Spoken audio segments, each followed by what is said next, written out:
Hey y'all, hope you're all having a beautiful day today. I say y'all because I'm in Denver, Colorado for the week, and all Americans say y'all, so I've adapted that slang for the next little bit.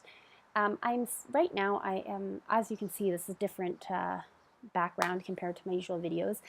Luke and I are staying at a beautiful Airbnb, and so I've taken this video outside today. It's super nice, it's hot and sunny, so I thought I would do the video outside, but make it a little bit more exciting. So today I'm going to talk about a baseline, aka your seatbelt for your health, wellness, and fitness goals. Now, to be a lot of people can get in the mindset of, oh, to be super lean and fit, you have to be a fitness competitor or pro athlete, and that is not the case. Now, I want to talk about 3 levels of nutrition, and level 3 is going to be our pro athletes and fitness competitors who have a very regimented nutrition in terms of their prep and their prep and planning and how strict they are, and they're normally on the higher end of the discipline level in terms of nutrition. Level 2 is, you know what's good and what's bad for you. You're fairly good at making the decisions and pretty consistent with it. Now, level 1 is someone who may not know anything about nutrition, is trying to learn and trying to improve. Or level 1 can be somebody who knows what's good for them. They know the basics, but they're not always sure on making the best decisions, or they, again, don't do it consistently. Now, you can be at a level 1 and still be lean and healthy. The important thing is making those good food choices and the food portions, making the right portions consistently and on a regular basis. Now, in terms of a baseline, you have to be mindful, aware, and constantly reviewing and refreshing your basic good habits. Your baseline is your safety harness, so it's your seatbelt that's going to keep you from crashing or falling off the wagon, so to speak. Now, everyone's baseline is going to be different. My baseline is going to be different than yours, and yours is going to be different than your best friend. And what it is the bare minimum that you are willing to do to maintain your physique, to maintain your nutrition and your well-being.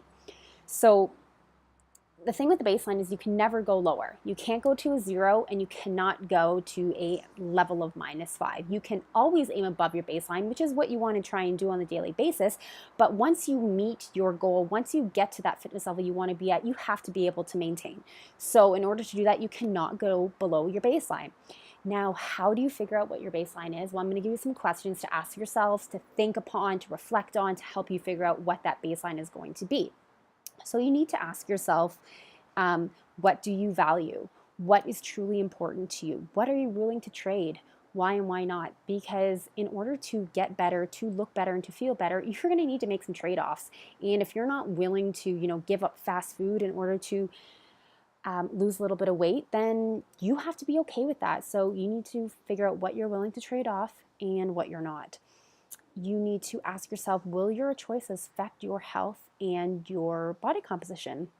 And are you okay with that? So again, if you're not willing to do something, are you okay with staying with where you are? Are you okay with not moving ahead? And is your expected input, does that match your expected output? So you cannot be willing to, if you're only willing to, to drink 1 glass of water, have veggies at 1 meal, and do a small walk once a week, but be super lean and fit, those two just don't go together. Now, that being said, for someone who does absolutely nothing, doing those small things is going to make a very big difference, and I definitely encourage that. But this is when the health and wellness aspect works on a continuum for everyone, because everyone is at different levels. So therefore, you require a different level of improvement and level of focus. So make sure that whatever you are putting in is going to match your output. Don't expect to do a little work and make big changes. Now, I also suggest that you have have a general baseline, but have specific baselines for fitness, for nutrition. So your fitness baseline might be a minimum of 2 workouts a week. It might be, if you can't get to the gym, you are going to for sure do 3 walks throughout the week.